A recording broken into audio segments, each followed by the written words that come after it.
Hare Rama, Rama Rama, Hare Hare. Hare Krishna, Krishna Krishna, Hare Hare. Hare Rama, Rama Rama, Hare Hare. Hare Krishna, Krishna Krishna, Hare Hare. Hare Rama, Rama Rama, Hare Hare.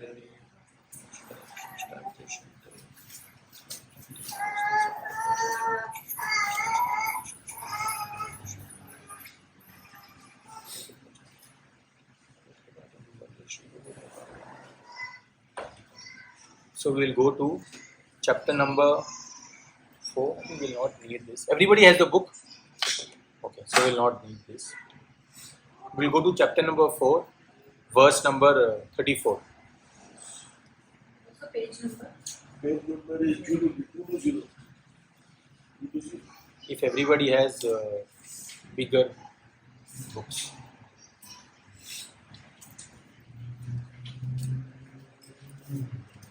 So 34.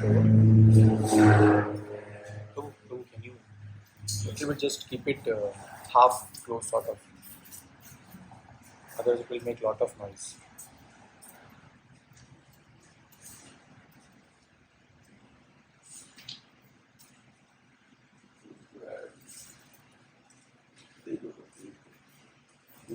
Okay, so I'll just do a quick recap. First chapter we started with Dhritarashtra saying that I want to know what is happening in the battlefield of Kurukshetra, what the sons of Pandu and Kauravas are doing. After that, Sanjay started speaking, and then Arjuna suddenly said to Krishna that please bring the chariot in the middle of the battlefield. And then he started seeing Duryodhan, especially Krishna, his supreme personality of Godhead. He brought the chariot exactly in the front of Bhishma, Dronacharya. We say like pigal jai, heart. So he got seeing that Bhishma, Dronacharya, Arjuna started feeling that I don't want to fight. And then Arjuna started giving Krishna reasons, 5 reasons he gave of why he don't want to fight. Right? One was compassion, that if I'm killing people, it is not right. One should be compassionate. So he's saying compassion. Then he gives the reason of enjoying. If the kingdom, you win the kingdom, but if there is no one to enjoy with, then what will you do? Right? You need your family members to enjoy with. You need your relatives. To whom will you show off your wealth? Right? So he says that enjoyment with whom I will enjoy. People will be killed both the sides. Third reason he gives is fear of sinful. You can remember as CEFDI. That's all I remember. CEFDI. F is fear of sinful reactions. Basically, he is scared that if I kill people, there will be some sin that will be incurred upon me. Right? So this is the third reason. Fourth reason he gives is destruction of family tradition. Seniors, elders will be killed. Ministers, guardians will be killed. Who are basically helps us to guide. If they are not there, who will do the Pindadan, he says? Who will do the, what do you call it? Good kind of thing, building wells, building hospitals. There will be no one to guide, basically. So it's a community projects. He uses the word community projects. This all will be stopped. So this is the fourth reason. Family traditions will be destroyed. And because of that, fifth reason he gives is I'm confused. Indecision. He says that I can't fight. And that's when second chapter starts. Krishna starts giving the reason. First thing that he starts with is that you're not this body, you're the spirit soul. You're the spirit soul. That's where Bhagavad Gita actually starts. Second chapter. First time Krishna starts speaking. And for Krishna, the word that is used is Bhagwan. For all other, whoever is speaking, it says Sanjay Uvacha, Dhritarashtra Uvacha, Arjuna Uvacha. But for Krishna, the word used is Bhagwan Uvacha. And if you see in Srimad Bhagavatam also, for Lord Shiva, it said Rudra Uvacha. For Brahmaji, it is said Brahma Uvacha. For Suta Goswami, it is Suta Uvacha. For Shukadev Goswami, Shukadev Uvacha. Parikshit Maharaj, Parikshit Uvacha. But for Krishna or Lord Vishnu, it is Bhagwan Uvacha. So, second chapter ends with various things he speaks on. Then third chapter starts with Karma Yoga. Right?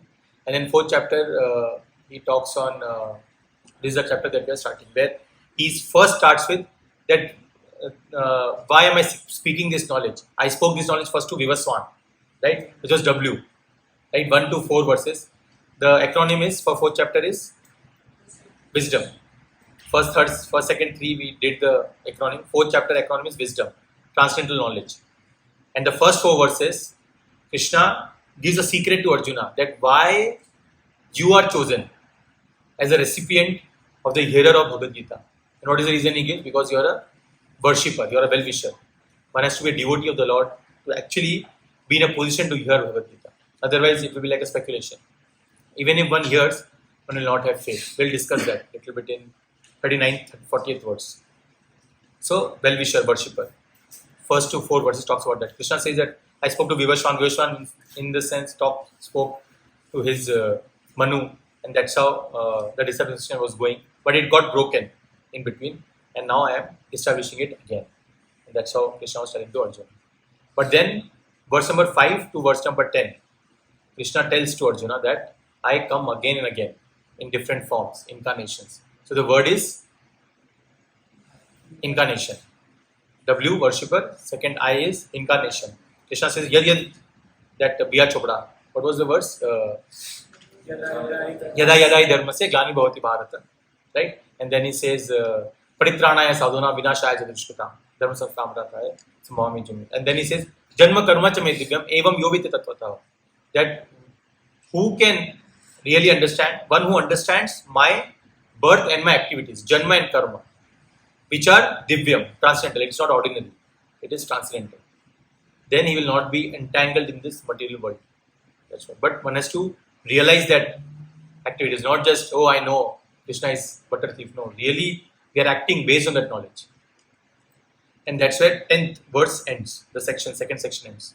And the third section starts from 11 to 15, where Krishna is saying that I am the one who is sanctioning everything, which is letter S.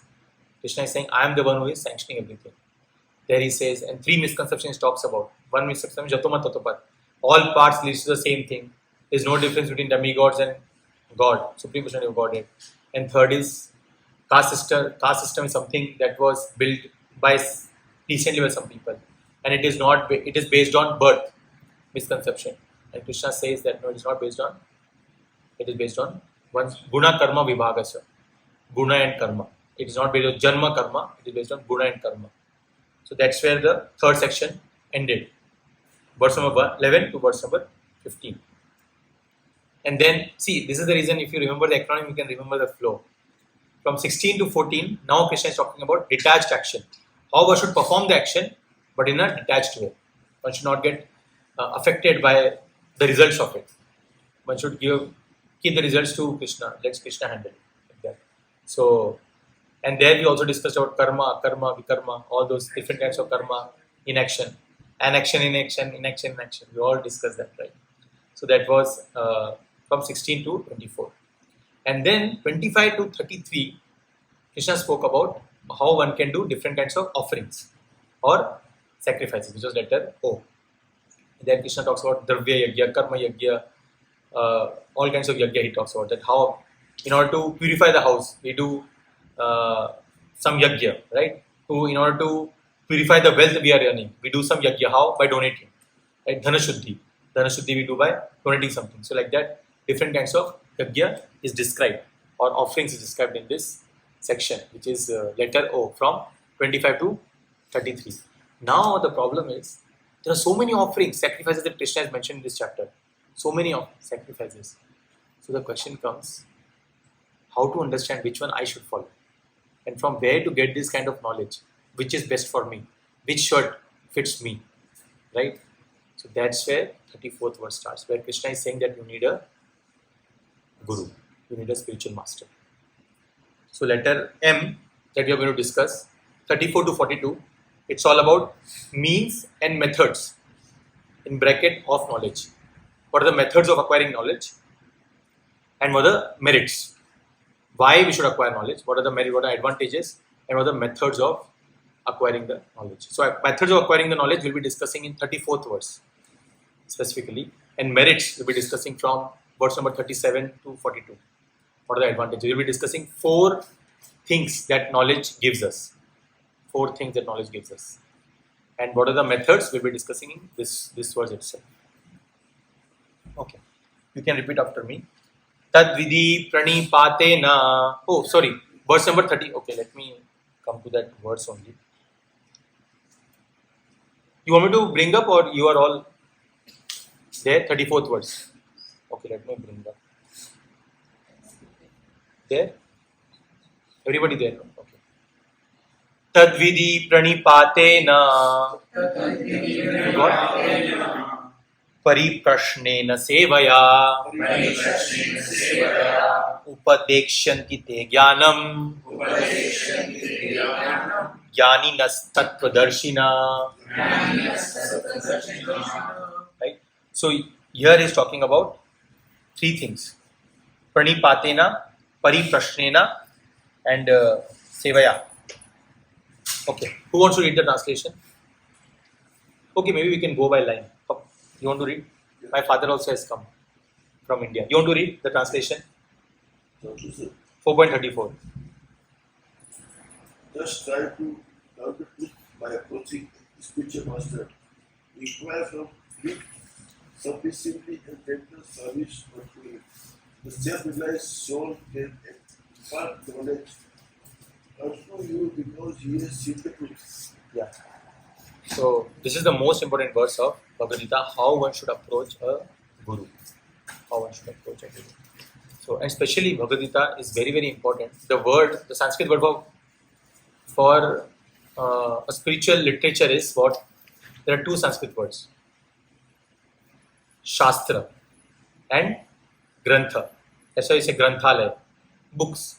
Right? Grantha. Similar word for Shastra is Shastra. Right? Shastra is used to destroy or protect ourselves. Similarly, Shastra is used to destroy doubts. We will see in future verses. And also to protect our knowledge. That's why Shastra is used. Similarly, Granth, the word Granth comes from another word, Granthi. Granthi means knots. We have a lot of knots in our heart which are known as misgivings. Like you can think of it like anarthas. Those things which are not helpful in our devotional life, right? Spiritual life. But those granthis can be destroyed by Grantha, which is Bhagavad Gita. And that is why all over the world you will see people, Africa, America, Mexico, Argentina, India, Pakistan, Sri Lanka, all over the world people read this literature, Bhagavad Gita. One of the most distributed copies all over the world is Bhagavad Gita. And that is why we are doing our humble. A lot of times you will see, especially people, when you try to give Bhagavad Gita, they will say, oh, Bhagavad Gita, I have Bhagavad Gita. Right? We have Bhagavad Gita, but we have never opened Bhagavad Gita. Correct? We'll see that verse also, it will come in 40th verse. 3 kinds of how the material world tricks us. There are 3 ways material world tricks us. We'll see in verse number 40. So power pack section. How we have in cricket lineup, Australia lineup. So like that. So here Krishna is saying 3 things one should do while approaching a spiritual master. 3 things. What are 3 things? First is one should sincerely approach. Sincerely one should approach. Not like, okay, I'm just going. Spiritual master is something.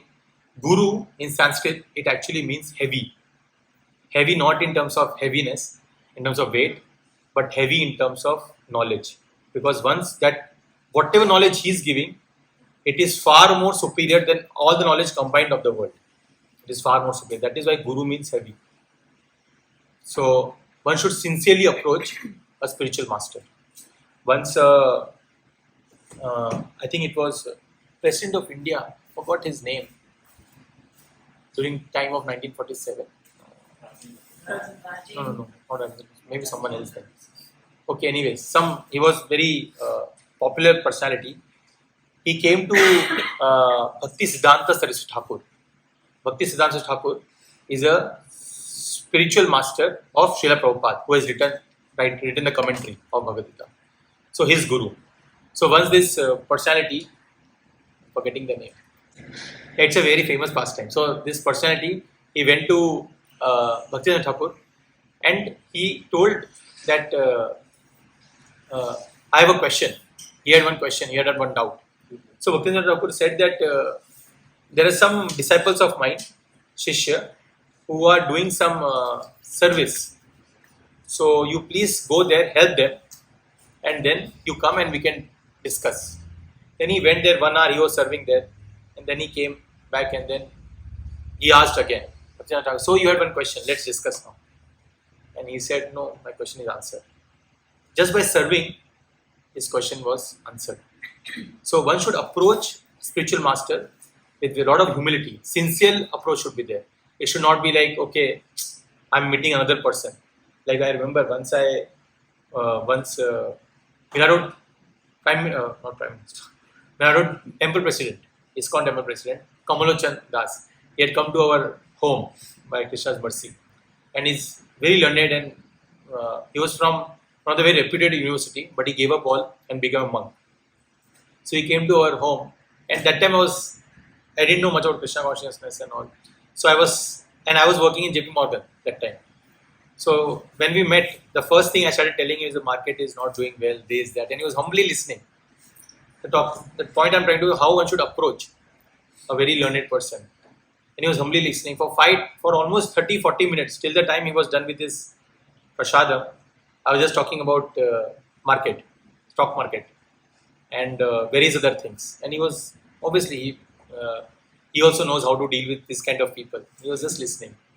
But later on, then my sister interrupted. She knew this guy is mad.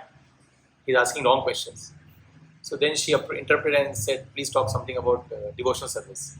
And then he started, obviously, for 30-35 minutes, 45 minutes, he spoke. And because he listened to me when I was talking, I was listening to him.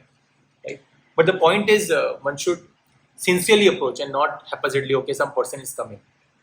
Oh, by that I remember. On Monday, one devotee is going to give a class at our home. His name is Sri Gopal Pran Prabhu. He's a brahmachari, a monk. So if you have time, I will be sending the details in the WhatsApp group.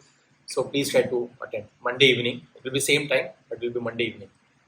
Anyways, coming back to, it was an ad in between. Anyways, so one should sincerely approach a spiritual master. When spiritual master is come, one should have a very humble position in front of spiritual master. So sincerely approach.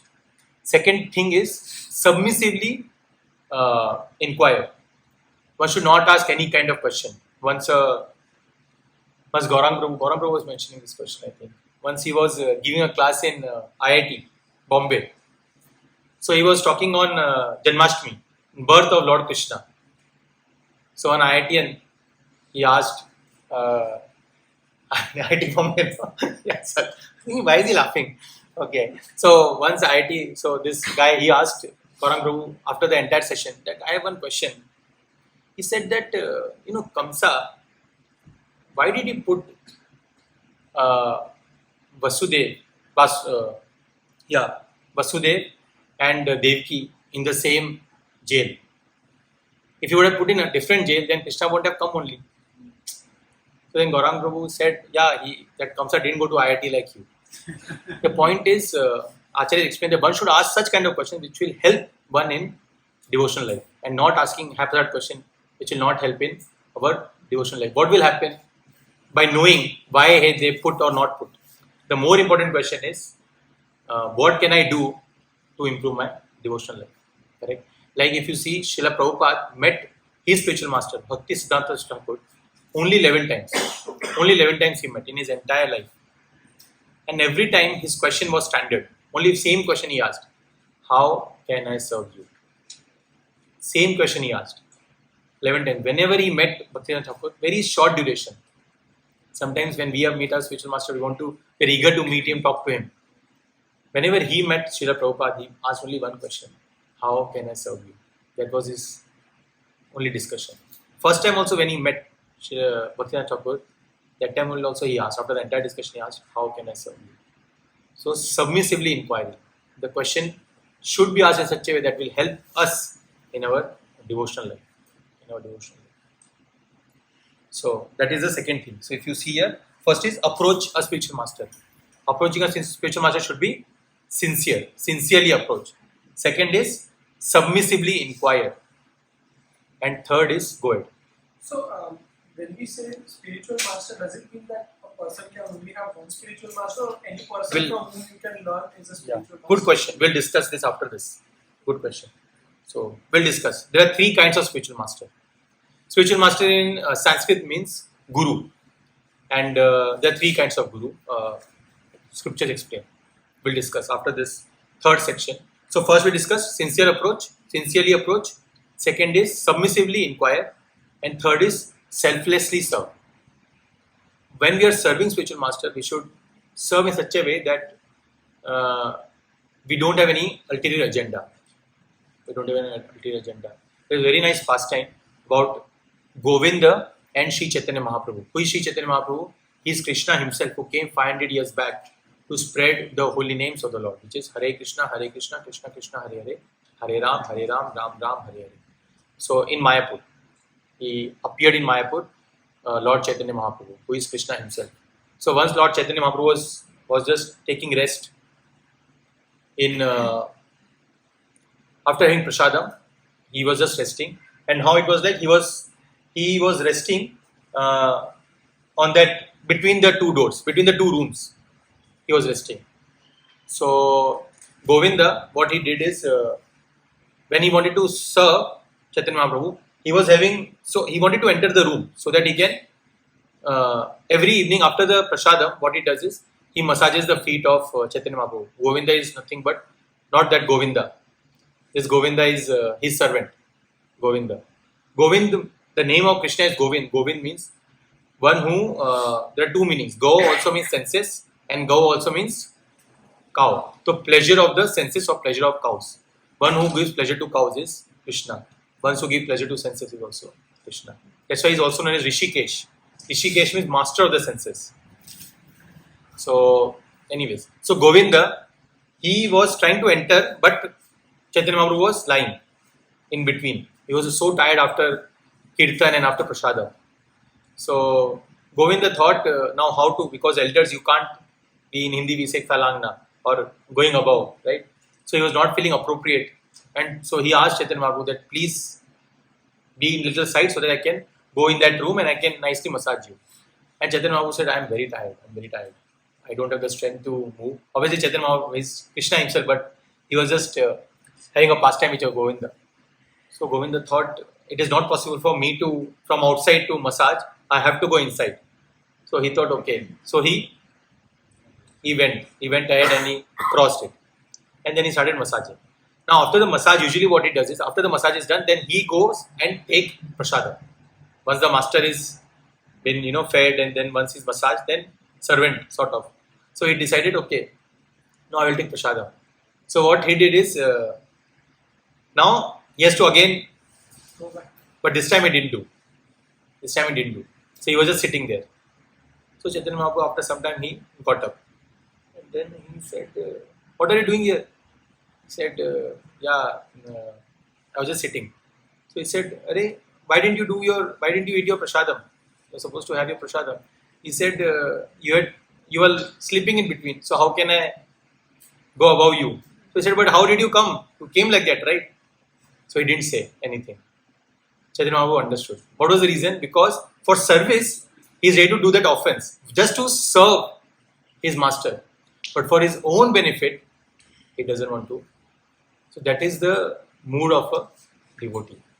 He wants to serve. Whatever it takes to serve selflessly.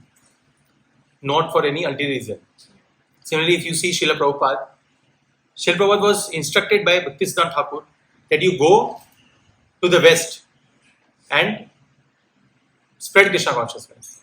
And many of his disciples earlier, Bhaktisiddhanta Thakur's disciples, many of them tried various places, London and many other places, but they were unsuccessful.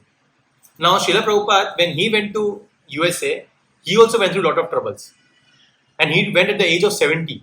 Imagine this age 70. We can't even remember things versus remembering, reading, daily duties also becomes very difficult. And that age, from the epicenter of spiritual world. What is the epicenter of spiritual world? Vrindavan. From the epicenter of spiritual world, he went to the epicenter of material world. 26 Second Bowery, right? Second Avenue. where the only people you will see is hippies, and very risky also to go at night. That place he went, from the epicenter of spiritual to the epicenter of material. Why? Just to serve. And he could have said after 5-10 days, I tried, I gave, instruction was to spread, I spread to one person, I spread something, I did something, I gave some books, let's go back. But he stayed there because he wanted to, going above the call of duty, right, like that. Selflessly, he served. Right? And then the rest is history, we know what he did. 108 temples in 3 years. We can't even build one house in 3 years. Right? 30 years it takes to pay off the mortgage. In USA. He did that. In 3 years, he he built 108 temples. Everything for Krishna, nothing for me. So we see that selflessly serving. Selflessly serving. And Srila Prabhupada is, great example of that. In fact, Shyam Sundar is once 3 couples, they just got married. And they asked Srila Prabhupada, how can I serve you? Because that's what Srila Prabhupada taught them. You should always ask a guru, how can I serve you? So they also asked, how can I serve you? And Srila Prabhupada said, you go to London and you spread Krishna consciousness. Now they were very new, completely new. They didn't know, even they can't even pronounce Hare Krishna Mahamantra very properly. Such was the situation. But they took that instruction to the heart. And they went to London. There they met, there they thought that the only way to spread is to have some buzz. So, and Srila Prabhupada told that you can meet there some influential people, they can help you in Krishna consciousness. So every day they used to, Shyam Sundar Prabhu is one of the devotees, he used to try to go to Beatles' office. Have you heard about Beatles? Yeah. In there was a person, very famous person, his name was George Harrison. So, Shyam Sundar Prabhu went there and he asked that I want to meet George Harrison from Beatles. And they said, imagine someone just coming and saying I want to meet the president like that. So they said, no time, you please go, he is already very busy. So Shyam Sundar Prabhu said, okay, he was waiting outside, about to leave, and that's when George Harrison came.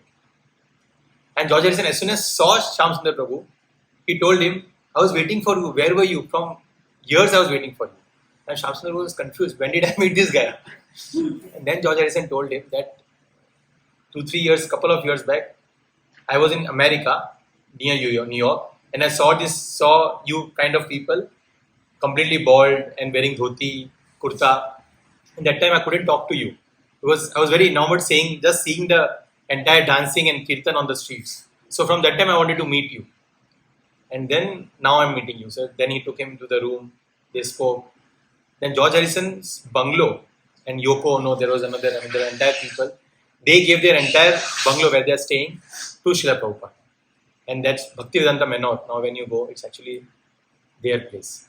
So that's how. And once, this was I think in Haight-Ashbury, Shyam Sundar Prabhu wanted to invite a lot of influential people to their Bhagavad Gita class. So cold emails, cold emails. Cold emails means where you're not expecting any replies. He started bombarding to that all the influential people of San Francisco. He started sending. And some of them replied also, we will come. So Shyam Sundar was scared now that people will come, they will see our temple, completely dilapidated temple. So he thought that, in Hindi we say kachra ho jayega. They felt that, it will be like an embarrassment when they come to temple and they see completely dilapidated place. What will they think? So he thought, okay, how to cover the flooring, having a carpet. So that time they thought, okay, let me go to nearby place and try to look for cheapest carpet. And the shopkeeper said that $125 something. So he didn't have a single penny and he went to get a carpet. So he left the place. And then he was going back, he was thinking, basic thing, at least I have to make them sit at least on the carpet. And then suddenly what he saw is some dollar bills. He writes this in his book, Chasing the Rhinos with the Swami. Chasing the rhinos, because when you're not chasing dogs and cats, simple. Rhinos is more difficult to chase, right? So Chasing the Rhinos with the Swami, that is the name of the book. So he writes there. And suddenly he sees from one of the windows of the building, dollar notes were flying. Not from the windows, but from one of the buildings. Dollar notes started flying. And then he started collecting it. And then obviously Jero always said, one should never steal. So then he was trying to look for the right owner of that. And he couldn't find. And when he counted the Lakshmi, it was exactly $125.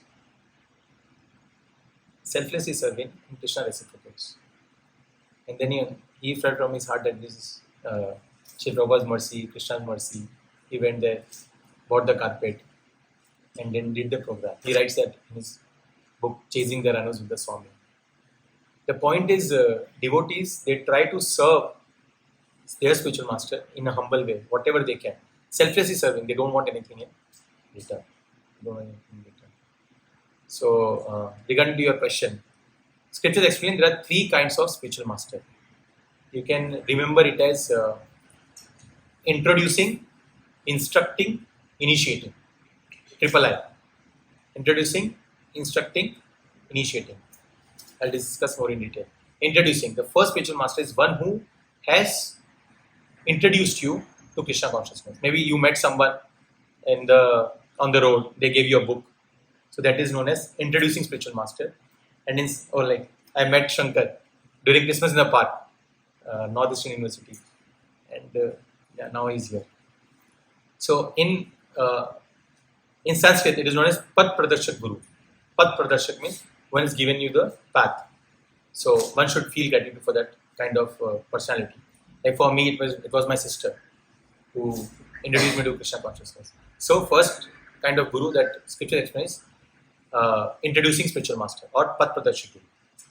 The second kind of spiritual master is it's called Shiksha Guru in Sanskrit, and in English it is known as instructing spiritual master. Instructing means one who is day to day giving you instructions or helping you in your Krishna conscious journey. Like for example, in Krishna consciousness in ISKCON, we say that Srila Prabhupada is our eminent Shiksha Guru because we are going through his books, right? His commentaries, everything. So he is our eminent Shiksha Guru. Similarly, in our ISV specifically, it will be Vaishya Guru. Every Saturday, Sunday we hear his classes. Right? So like that. So instructing spiritual master. And third is initiating spiritual master. Initiating spiritual master is the one who formally initiates you in the process of disciplic succession in your parampara. In the parampara. Like in our case, the parampara is Brahma Madhva Gaudiya Sampradaya. So that parampara, one who formally initiates, is known as initiating spiritual master, or in Sanskrit, Diksha Guru. And one should be grateful to all these 3 personalities. In my case, it is His Holiness Radhanath Swami Maharaj, who is who gave me initiation. So like that, there are 3, and especially Diksha Guru, one should take from someone who shows the way, knows the way, and goes the way. All the 3 things. He shows you the path.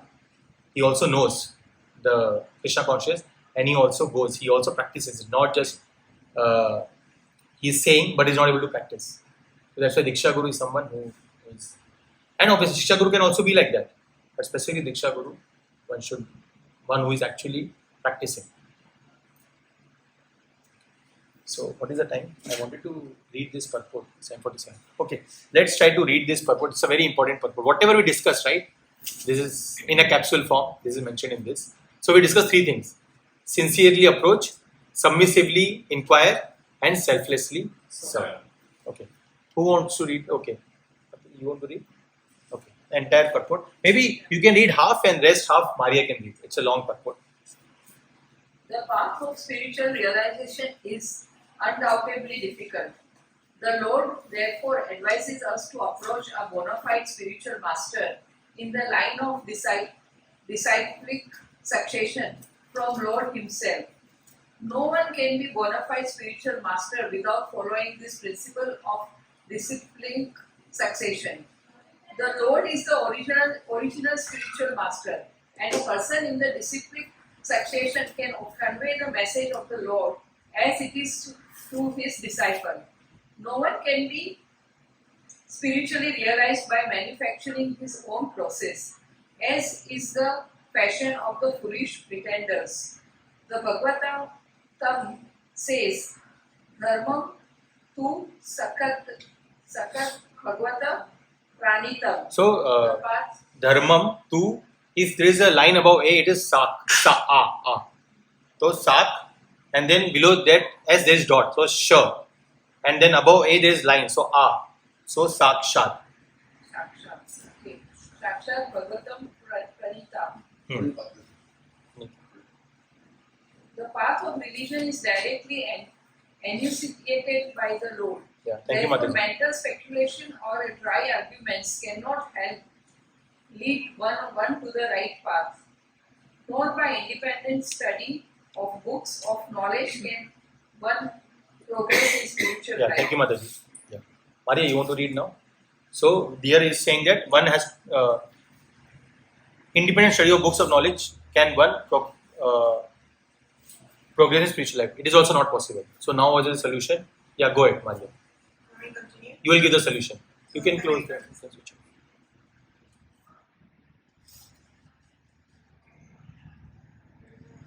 One has to approach a bona fide spiritual master to receive the knowledge. Such a spiritual master should be accepted in full surrender. And one should serve the spiritual master like a mental servant, without false prestige. Satisfaction of the self-realized spiritual master is the secret of advancement in a spiritual life. Inquiries and submission constitute the proper combination for a spiritual understanding. Unless there is submission and service, inquiries from the learned spiritual master will not be effective. One must be able to pass the test of the spiritual master, and when he sees the genuine desire of the disciple, he automatically blesses the disciple. With genuine spiritual understanding in this verse, both blind following and absorbed inquirers are condemned. Not only should one hear submissively from the spiritual master, but one must also get a clear understanding from him. In submission and service and inquires, a bona fide spiritual master is by nature very kind toward the disciple. Therefore, when the student is submissive and is always ready to render service, the reciprocation of knowledge and inquiries becomes perfect. Thank you. Yeah. So whatever we discuss is that's what Srila Prabhupada is mentioning here, right? Sincerely approach, submissively inquire, and third is selflessly serve. Triple S. Okay. So now we'll go to the next verse. We can just read the translation. We are on sign 52. So yeah, Sandhya, you want to read? 35. 35. We'll just skip the verse. Having obtained real knowledge from a self-realized soul, you will never fall again into such illusion. For by this knowledge you will see that all living beings are but part of Supreme, or in other words, that they are mine. So we'll go to the next verse now. This is important. This talks about, we discussed at the start of the class that 4 kinds of knowledge. Correct? So first, not 4 kinds, basically what knowledge can do, advantages of knowledge. So this is the first advantage of knowledge that we're going to discuss. Right? Okay, you can repeat after me. Api ched asi papebhya sarvebhya papakrittama sarvam jnana plavainaiva vrijinam santarishyasi. Who wants to read the translation? Oh no, sorry. Prachi, you want to read? We'll go live. Even if you are considered to be the most sinful of all sinners, when you are situated in the boat of transcendental knowledge, you will be able to cross over the ocean of misery. So, see here it's mentioned Jnana Plava. Jnana plava. If you see in the Sanskrit, Jnana plava. Plava means boat. Jnana means knowledge. So what it is saying is, just by the boat of knowledge, one can cross over the ocean of nations. What does ocean of nations means? Basically material world. Material world is defined by two words in Sanskrit, in Bhagavad Gita. What are the two words? Dukkhalayam, Ashashvatam. Dukkhalayam, Ashashvatam. Dukkhalayam means miseries, right? And Ashashvatam means temporary, correct? So Dukkhalayam, Ashashvatam. And that is why it is full of ignorance. And one can cross over this ignorance by knowledge.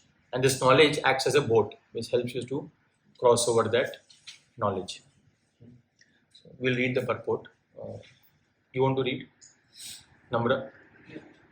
Proper understanding of one's constitutional position in relationship to Krishna is so nice that it can at once lift one from the struggle for existence which goes on in the ocean of nations.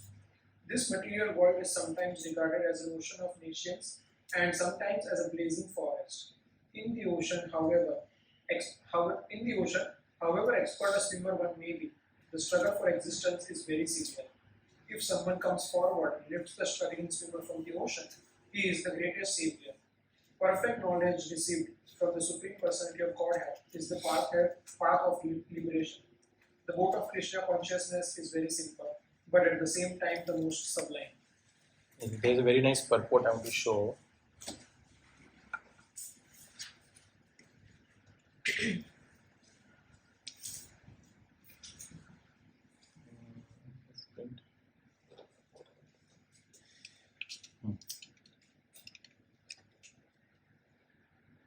Are you able to see the words?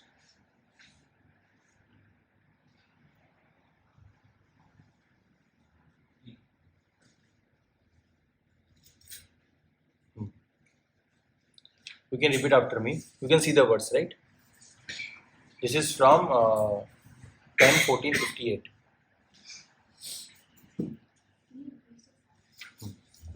This is from 10 Canto, 14 chapter, 58th verse from Srimad Bhagavatam.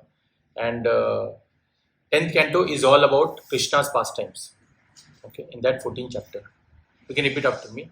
Samashitaye padapallavam. Samashitaye padapallavam.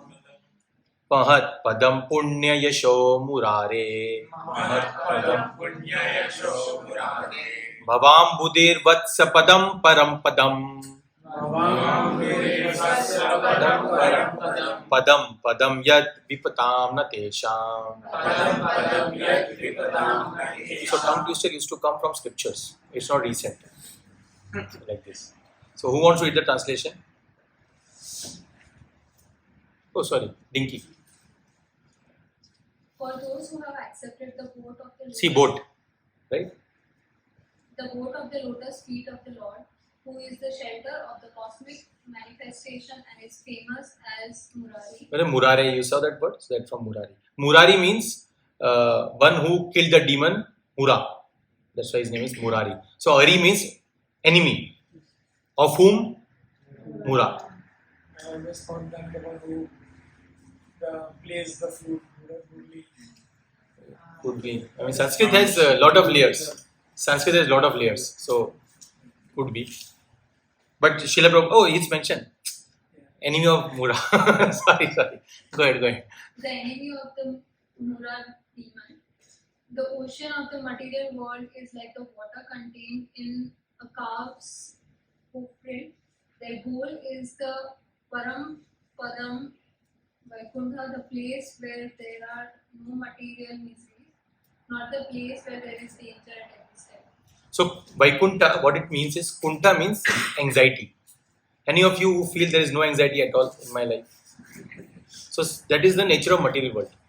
It's full of Kunta. And Vai means no.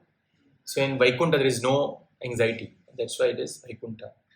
And the best part about this verse is, one who has taken the shelter of Krishna, or the boat of knowledge, or the boat of Bhagavad Gita, once you have taken that, for them this entire ocean of material world looks like a calf's hoof print.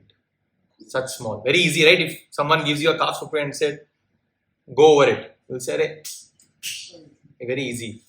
Right? So that entire material ocean looks like a hoofprint of a calf, one who was taken. That also not of a cow, calf, bacha.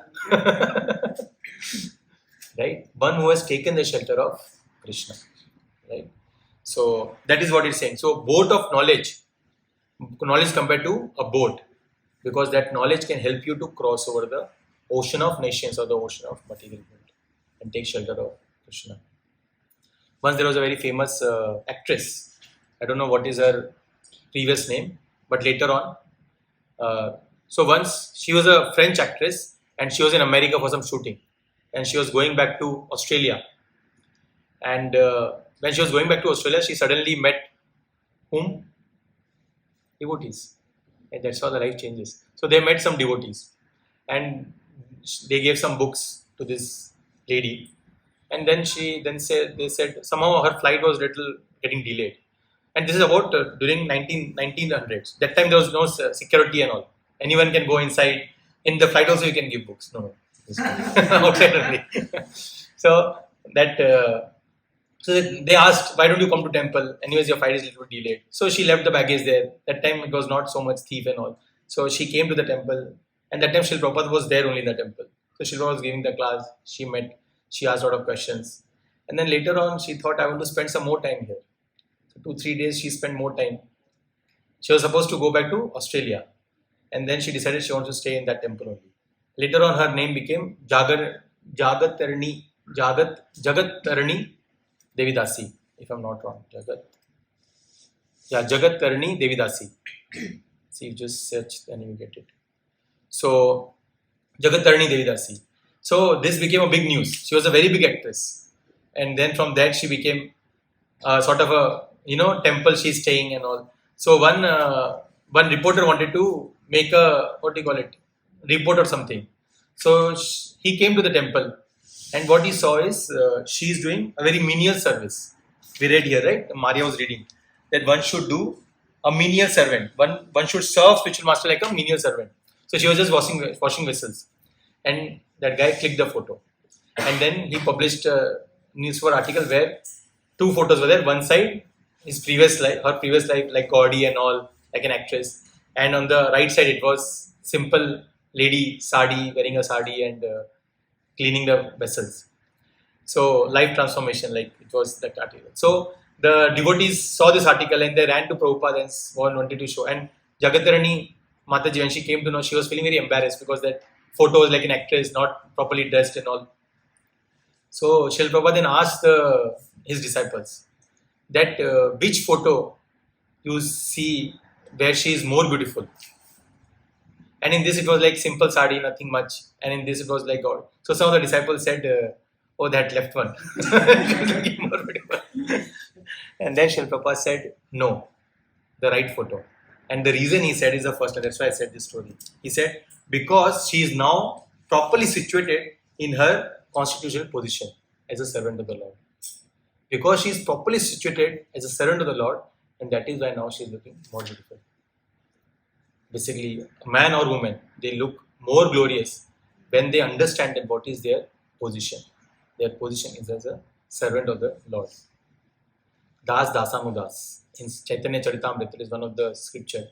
It says, what is my eternal position? Chaitanya Mahaprabhu says, Das Dasanudas, servant of the servant of the servant of the Lord.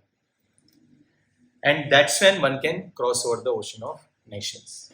Once we get this knowledge that I am no one but a simple servant of the Lord. But now, what we are trying to be, boss. Right? Boss. I want to become the boss of the boss of the boss of the boss. Right? Once my manager in Yahoo, he was asking me, so what, you would have thought something, right? Next 5 years, what you would be? And always for me, one-on-one is like, it gives me anxiety. And I told him, nothing. He said, saying, no, but some goal you would have kept, right, for next 5-6 years. I said, and I was thinking, I knew that this guy is going to ask me about principal engineer promotion. And I was happy being a senior engineer. Then he said, then he started telling about his goal. He said, in next 6-7 years, I want to become the senior director. And I think there I want to stop. That is like boss. Like manager, senior manager, director, senior director. And so similarly, we are also trying for your principal engineer promotion. I was saying, in the heart, I was saying that I'm happy in my position because the work increases and all. But the point is, everyone here want to become boss, like, right? And it is good if you're taking it for Krishna's service, then it is good because you can use your influence in Krishna's service. But in general, the nature of the jiva is to lord it over material nature. I want to become the boss. But instead, Srila Prabhupada and Acharyas are saying one has to take a humble mood. One has to become the servant of the Lord. And that's what if you see Srila Prabhupada also, right? He was nicely, people are giving him respect. He was a sannyasi in Vrindavan. Here, koi puchne ko, nobody is going to ask also him. Nobody knows also him. But still he came by because he didn't take him as a sannyasi. He took him as a servant of his spiritual master. So, boat of knowledge. So, first we completed advantage. One can cross the ocean of nations. 804. Okay, race against the time. We'll go to the next verse now. This will talk about fire of knowledge. Okay, fire of knowledge. Yathaidhamsi samiddognir Bhasmasat kurute Arjuna Jnanagni. So Jnanagni Sarva Karmani Bhasmasat kurute tatha. So Bhasma means ashes. It's easy, right? Bhasma. Karma. So talking about something about karma. Right? Karma, what is there? And Jnanagni.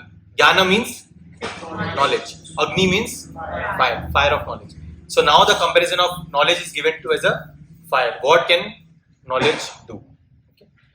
Translation. Priyanka.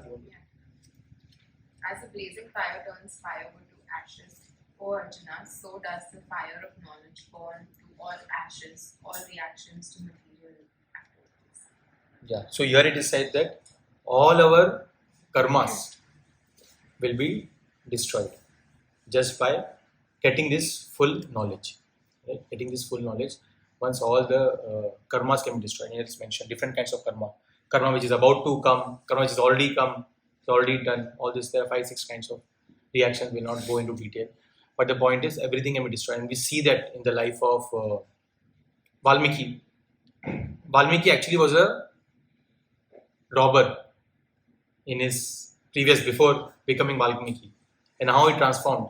So once he was robbing, why? Because he wanted to feed his family. So once Narad Muni came like that, and he wanted to now rob him also. Narad Muni didn't have anything. So he asked, so why are you doing all this? He asked Valmiki when he was a robber. He said, I'm doing all this to feed my family. So he said that you are doing all this to feed your family. You're incurring sins. So will your family members also take some part of the sins? Because you are doing all this for your family members.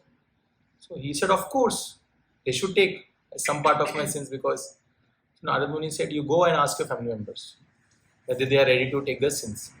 And then Valmiki said, no, this is a trick of yours, you will run away then. He said, no, believe me, I am Narad Muni. Jaban ki qimat hai, sort of. My tongue has some value. So he said, no, I am not going to run away. I will be here only. So he said, no, I will tie you. He tied and all. Then he went. And he went, Valmiki, and told his wife and children, so I am doing all this. You know what all I do just to feed you all. I incur so much sins and all. So will you take some part of my sins also, because I am doing this for you only? Right? So he said, hey, are you mad or what? Why will we take sins from you? It is your situation, I mean, your duty is to feed us. As a protector, you should feed us. So you only had to handle the sins. And then Valmiki understood, what a foolish guy I am. I am doing all this for family members, and they don't have any appreciation for it. Then he came back to Narad Muni, and then Narad Muni said that you chant the name of Ram. You just chant the name of Ram, that's it. And for him, because he was such a sinful person, he said it is very difficult for me to chant Rama. It is very difficult. So Narad Muni is Narad Muni. I mean, he is a great teacher. We see in Srimad Bhagavatam. Narad Muni, that's why we should not see, TV series. In TV serial, we see Narad Muni like a comedian. But in Srimad Bhagavatam, is explained as a very great Vaishnava. Very amazing Vaishnava. So it is okay. You can't chant Rama, it is difficult for you. Your tongue, it's very difficult. Okay, you chant Mara. Mara means death. And because he was such a robber, for him, calling out death is very easy. So he said, Mara, Mara, Mara, I can chant like this. But in that, he was actually indirectly chanting Lord Ram. And just through that, he became purified. And then he wrote Valmiki Ramayana. So we see that just by knowledge, how one can, in the previous verse it said, even you are considered to be the most sinful of the sinners, one can be delivered. One can be delivered. Right? So fire of knowledge can destroy all the karmas. Right? Okay, we'll go to the next verse, 809. Okay. Nahi jnane na sadrisham pavitram iha vidyate tat swayam yoga samsiddha kalenatmani vindati. Okay, Saya, you want to read? In this world, there is nothing so sublime and pure as transcendental knowledge. Such knowledge is the mature food of all mysticism. And one who has become accomplished in the practice of devotional service enjoys this knowledge within himself in due course of time. So here he said that this knowledge of Bhagavad Gita, this knowledge of Krishna consciousness is very sublime and it's pure. It's not adulterated, where someone has written a commentary for their own benefits, right? So if you see the articles that are written and published in any newspaper, there is some ulterior agenda or some certain perceptions. Right? That's why they say there's sometimes two columns, pros and one side and other side. Right? Why? Because they have their own inclination. But this Bhagavad Gita, Krishna is saying, it is sublime and it is pure. It is unadulterated. There is not mix. There is no mixing of anything else. It's pure Krishna consciousness, pure spiritual life. Okay, 39th verse. Shraddhavan labate jnanam tatpara samyatendriyah jnanam labdva param shantim achirena digacchati. Ruchi, you want to read? A faithful man who is dedicated to transcendental knowledge and who subdues his senses is eligible to achieve such knowledge, and having achieved it, he quickly attains the supreme spiritual peace. So two things are mentioned here. One is one has to have faith, and second thing is one should be able to control their senses. Because what happens if senses are controlled? We discussed, right? In entire from last 4 chapters we are discussing. Senses are controlled, not controlled, then mind will not be controlled, and then mind will take us here and there, and will take us. Our lower natures will come out. Right? That's why senses has to be controlled. That's why good in, good out, garbage in, garbage out. What we are taking in, what we are seeing, what we are dealing with, those kind of. That's how we will become. And that's why we should have good association. We should have good association. We should see good things, and not movies and all, which degrades our consciousness. Okay. You want to read the purport? You want to read? Such knowledge in Krishna consciousness can be achieved by a faithful person who believes firmly in Krishna. One is called a faithful man who thinks that simply by acting in Krishna consciousness, he can attain the highest perfection. The faith is attained by the discharge of devotional service and by chanting Hare Krishna, Krishna Krishna, Hare Hare, Hare Ram, Ram Ram, Hare Hare. which cleanses one's heart of all material dirt. Over and above this, one should control the senses. A person who is faithful to Krishna and who controls the senses can easily attain perfection in the knowledge of Krishna consciousness without reading. Right? So that is why you will see all over the world, the spiritualists, they chant this Hare Krishna Mahamantra all over the world. And we also as devotees, every day in the morning, 2 hours, we chant this Hare Krishna Mahamantra, 16 rounds, which is close to 1700 times the Hare Krishna Mahamantra. We chant. Most of you have the beats, so you can try doing it every day. If not 16, at least 1 or 4 or whatever capacity you have. Okay, so we were discussing that there are 3 ways that, so here we are discussing about faithful person and control the senses, right? But what happens if we are not able to do that? So here now the next verse talks about there are 3 ways by which material world or Maya, in Sanskrit is known as Maya. Maya means which is not. Material world is not permanent. We think this is permanent. My job will remain till the end of my life, but you never know, correct? So that's what Maya means, which is not. So how Maya tricks us or how material world tricks us is mentioned in the next verse. You can see as 3 ways Maya attacks us. 3 ways. Agyaschashadhanascha samshayatma vinashyati nayam lokosti na paro na sukham samshayatmanah. So 3 layers: Agya, Ashadhana and Samshaya. We'll discuss all 3. Agya, Ashadhana and Samshaya. Samshaya. Okay, who wants to read the translation? But Okay. ignorant and faithless persons who doubt the revealed scriptures do not attain God consciousness. They fall down. For the doubting soul, there is happiness neither in this world nor in the next. Yeah. So first way Maya attacks us is by making us clueless. What does clueless means? We have no knowledge of spiritual life. And that is why we have the nature of ye zindagi milegi na dobara. Let's enjoy life. This is the end of the life. This is the life, right? And we don't ask, what am I supposed to do? Why? What is my goal? What is the goal of my life? Like how Parikshit Maharaj asked Shukadeva Goswami, where Srimad Bhagavatam starts, that what one should do at the end of the life. That curiosity, that question, Athato Brahma Jigyasa, that is the first verse in Vedanta Sutra, which is the last scripture in the entire canon of Vedic scriptures, is Vedanta Sutra, and the commentary on Vedanta Sutra is Srimad Bhagavatam. And the first verse is Athato Brahma Jigyasa, now is the time to inquire.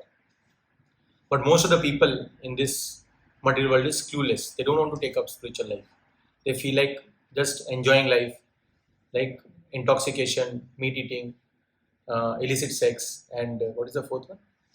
Yeah. Gambling. You will always forget 4th. Whenever in initiation, when spiritual master, you will see many videos. When, especially in ISKCON, ISKCON 4 is there. When you are saying this, because spiritual master will ask you, when you take initiation, spiritual master will ask you, can you please tell the 4 regular principles that you will follow to the end of throughout your life? So you have to tell 4, and somehow 1 you will always forget, like that. So Prabhu forgot. Achyuta Balaram Prabhu also forgot when he forgot intoxication. Anyways, so and people feel that this is life, right? Just enjoy life, right? So they are clueless. That is the first attack of Maya, where we think that this is life. Just have a very degraded animal-like life. It's mentioned here. Srila Prabhupada mentions here. Second line: persons who are almost like animals have no faith or knowledge the standard of revealed scriptures. Right? It's like an animal life: eating, mating, defending, sleeping. These are also 4: eating, mating, sleeping, and defending. These animals also do. We also do. But we have an extra thing that we can do. That is inquiry. Right? We ask questions. So first is clueless. But once, let's say, due to some reason, you get the shelter of Bhagavad Gita, you get the book, correct? So now you have the knowledge. But now what happens is the second attack of Maya comes, which is faithless. So first was clueless, second is faithless. Here what is happening is, here you feel that I don't believe in the scriptures, right? Who is Krishna? Maybe this is some mythology, right? Even people who go to temple, they will say this is mythology, right? So you have no faith. You have no faith that Krishna is there, whether this scripture is right or not, whether this Vedas are right or not. So that faithlessness is there. So first is clueless. You have no knowledge. Second is you got the knowledge, but there is faithless. You don't have the faith. But that you develop by association of devotees. When you are with devotees, you develop that faith. But then the third attack of Maya is being hopeless. Hopeless means I have faith in the scriptures, but I don't think so I can do it. Right? You will feel, oh, this is too much difficult. 4 regular principles? My God, how can I follow these 4 regular principles? Right? One might have that hopelessness. Or chanting 16 rounds of Hare Krishna Maha Mantra, swapping WhatsApp for 2 hours is okay. Or Facebook is okay. But instead of this, I have to do this. This is difficult, right? Chanting, you do like this. Hare Krishna Mantra. So this is easy. This is easy, counting notes, but this is difficult, right? So that hopelessness is there. So that is the third attack of Maya, where we think that oh, I cannot practice Krishna consciousness. It is not for me. It is not for me. You can do it, I cannot do it. Right? So first is clueless, no knowledge. That we develop by reading books. Second is faithless. That is the second level. So you have the knowledge now, but second level is faithless, where you have no faith in the scriptures. That you develop by being with devotees. And third is being hopeless. Hopeless is the where you feel that no, I'm not able to do it. Right? I'm not able to do it. Because you feel that time is so busy. We are very busy. We have so many things to do. Correct? And because of that, we think that I cannot do it. But that you can develop by every day if you can chant the holiness of the Lord. Because in the morning, you're taking the position of that I am not the Lord. You are the Lord. And this chanting is actually very simple. You have to just chant the holy names of the Lord. Very simple, right? Krishna is saying it is simple and sublime. It is simple and sublime. And that is the three pillars also of Krishna consciousness. Chanting, reading, associating with devotees. These are the three pillars. And these three pillars one can, if we do, we can overcome this. Instead of less, we will be more. Clueless, faithless, hopeless. We can overcome these three things. Otherwise, Krishna is saying, you will neither be happy in this world nor in the next. Okay. I wanted to read the purport, but we will skip. We'll go to the next verse because 8:20. We want to chant also and we want to read a little bit of corporate etiquette. No, Vaishnava etiquette. We'll read a little bit. 41st verse. Yoga sanyasta karmanam jnana sanchinna samshayam atmavantam na karmani nibadnanti dhananjaya. Who wants to read? No. Yeah, you can read. One who acts in devotional service, renouncing the fruits of his actions, and whose doubts have been destroyed by transcendental knowledge, is situated factually in the self. Thus, he is not bound by the reactions of work or conqueror of riches. Okay, we'll go to the next verse and we'll discuss 42nd verse. Okay. So this is the third. We discussed two till now. First was, that we discussed in the 40th verse. Sorry, I didn't ask the proper question only. So we discussed earlier that 4 advantages, 4 merits of knowledge. So we discussed till now 2 merits of knowledge. First one was, boat of knowledge compared to a boat. Second was fire of knowledge. It can destroy all the reactions. Yeah, right? Third is discussed in this. 42nd is the last verse. And fourth is discussed in 10th chapter. We'll see based on the time. Okay. I'll just show you a glimpse of the fourth one. So this is the third one that we're discussing. It's compared to a weapon. Samurai. So, Tasmat Ajnana Sambhutam Ritstam Jnana Sinatmanaha Chitvainam Samshayam Yogam Atishto Tishta Bharata. Okay. Therefore, the doubts which have arisen in your heart out of ignorance should be slashed by the weapon of knowledge. Armed with yoga, O Bharata, stand and fight. Correct. Thank you. So the third is compared to as asina. Asina means weapon, sword, and jnana means knowledge. It's compared to a knowledge, asina, weapon of knowledge, and what it can do, it can cut the doubts that can incur in the life of a devotee. This is the third compare. And fourth compare, I'll quickly show. You can go to page number 10.8 or 10.9. Let's read. Jnana Deepena Bhasvata.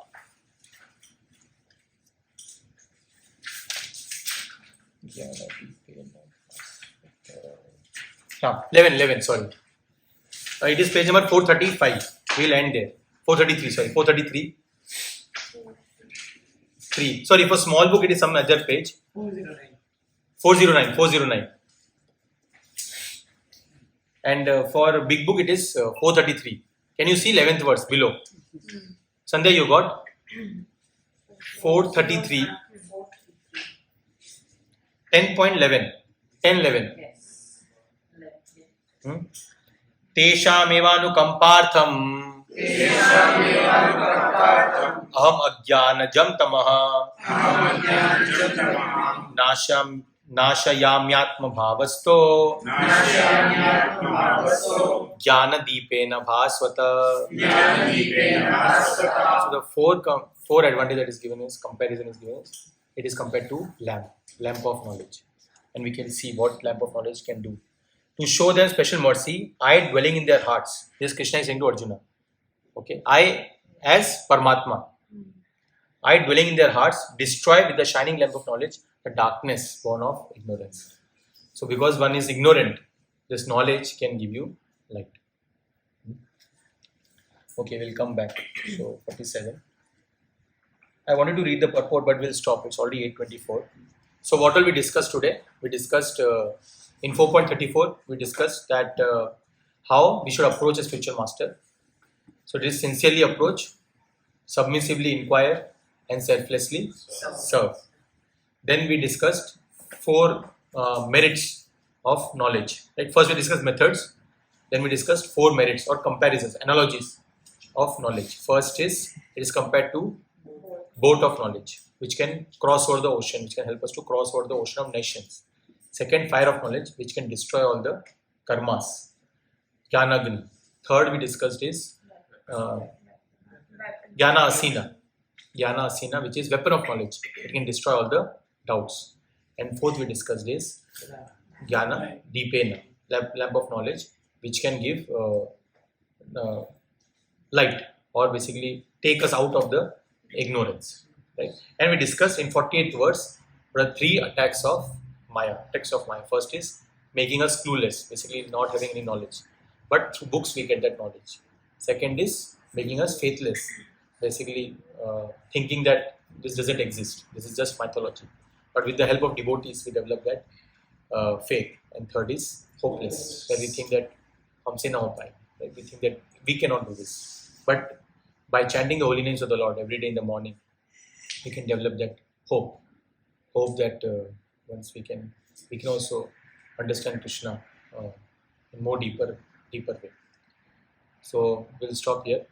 Hare Krishna. We will obviously we are talking about chanting last, so we'll do chanting 20 times. Hare Krishna 1, Krishna 1, Krishna 2, Krishna 3, Krishna 4, Krishna 5, Krishna 6, Krishna 7, Krishna 8, Krishna 9, Krishna 10. Like that 20 times we'll do. And then for 2 minutes we will read the Vaishnava etiquette. Okay? Because basically Vaishnava etiquettes are how to deal with Vaishnavas, how to go in the temples and all that. Everything is discussed about it. Basically how one should live LIVE their spiritual life or devotional life. Okay? So before chanting the mantra, we chant one more mantra which you read every day. Which we read. This is this. Oh, we'll quickly chant this mantra and then we will start chanting. Okay. We sing this in Mangalacharan prayers. Same it is. This one, Shri Krishna. We'll chant this and then we'll chant 20 times Hare Krishna mantra. Shri Krishna Chaitanya Prabhu Nityananda Shri Advaita Gadadhara Shri Vasadi Gaur. One thing, what should we do? When we are chanting, we should just focus on whatever we are chanting. We should just focus on hearing. And if you want to pray, you can pray that please Krishna, engage me in your service. Please Krishna, engage me in your service. Hare Krishna.